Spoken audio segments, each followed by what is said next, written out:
Hello' viewers, welcome to my channel. আশা কৰোঁ আপোনালোকে মোৰ ভিডিঅ'টো চাই ভাল পাব। ঘৰৰ বেঙেনা কেইটামান ছিঙি আনি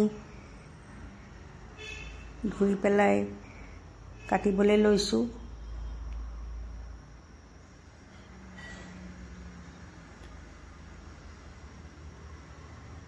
বেঙেনাকেইটা সৰু সৰুকৈ টুকুৰা কৰিছোঁ।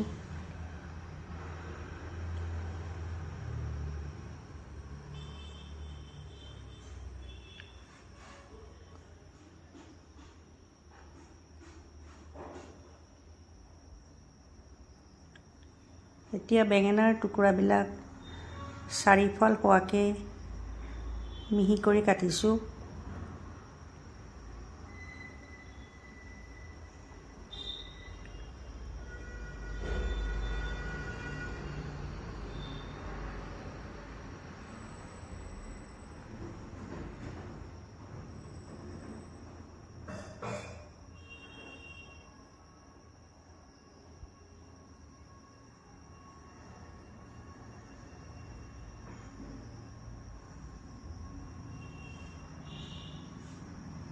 বেঙেনা কাটা হৈ গ'ল। এতিয়া পানীত বেঙেনাখিনি তিয়াই থৈছোঁ। বেঙেনাৰ বুকুফালটো পানীত ডুব যোৱাকৈ ৰাখিছোঁ। এনেদৰে তিয়াই থ'লে যদি খাৰ থাকে সেইটো ওলাই যাব।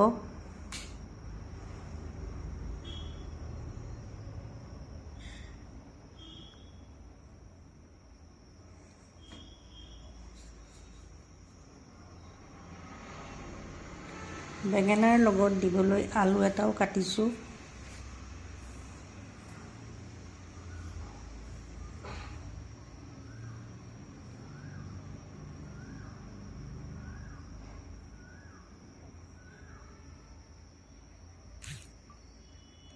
আলুটি পিহনাত পিহি লৈছোঁ। বেঙেনা যিহেতু সোনকালে সিজে, সেইকাৰণে আলুটো পিহনাত পিহি দিলে ভাল হয়। এতিয়া আলুখিনিও অলপ সময় পানীত তিয়াই ৰাখিছোঁ। পিঁয়াজ এটাও কাটি লৈছোঁ।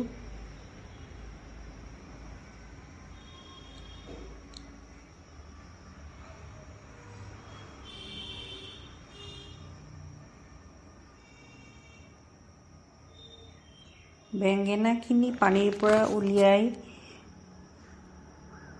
শুকান কাপোৰ এখনত মই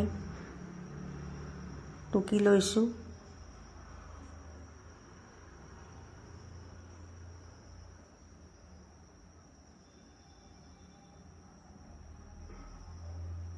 আলুখিনি চেপি লৈছোঁ। আলুত থকা ষ্টাৰ্চ বহুখিনি কমি গ'ল। আলুখিনিও অকণমান টুকি লৈছোঁ।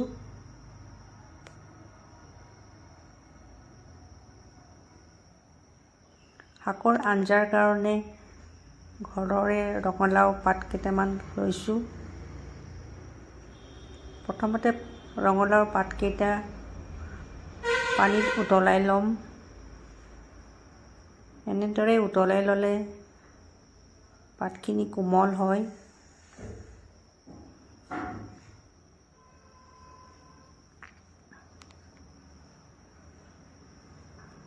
পাতখিনি কোমল হৈছেই।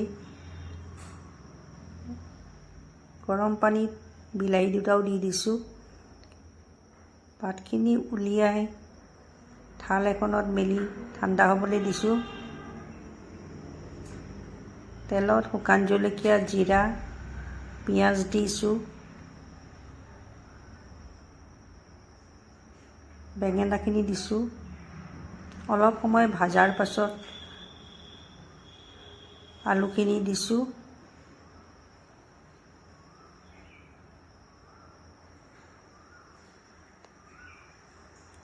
নিমখ, হালধি, জলকীয়াৰ গুড়ি অকণমান,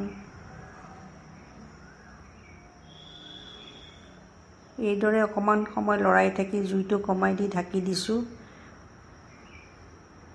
ৰঙালাওৰ পাতকেইটা মই এতিয়া মিক্সিত পিহি ল'ম। পাতৰ পেষ্টটো হৈ গ'ল। আদা নহৰু থেতেলিয়াই লৈছোঁ। বিলাহীকেইটাও কাটি লৈছোঁ।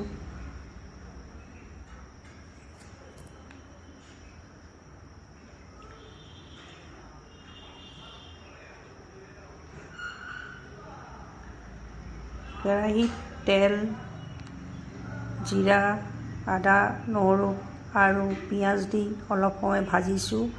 তাৰ পাছত বিলাহীখিনি দি দিছোঁ। বিলাহীখিনি যিহেতু কোমল আৰু অলপমান সৰু কৰি দিছোঁ। নিমখ হালধি দিছোঁ। শাকৰ পেষ্টটো দি দিছোঁ। পালেং নাথাকিলে এইদৰেও বনাব পাৰি। পানী অলপমান দিছোঁ।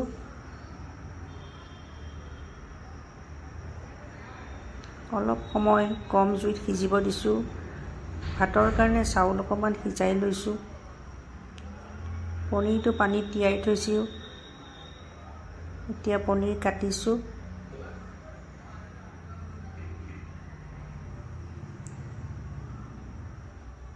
আপোনালোকে যদি মোৰ ভিডিঅ'টো চাই ভাল পায় তেন্তে লাইক, শ্বেয়াৰ আৰু ছাবস্ক্ৰাইব কৰিব।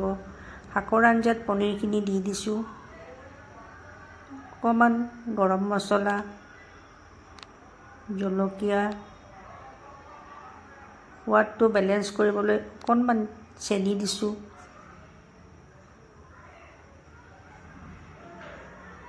খুবেই ভাল লাগে শাকৰ আঞ্জা।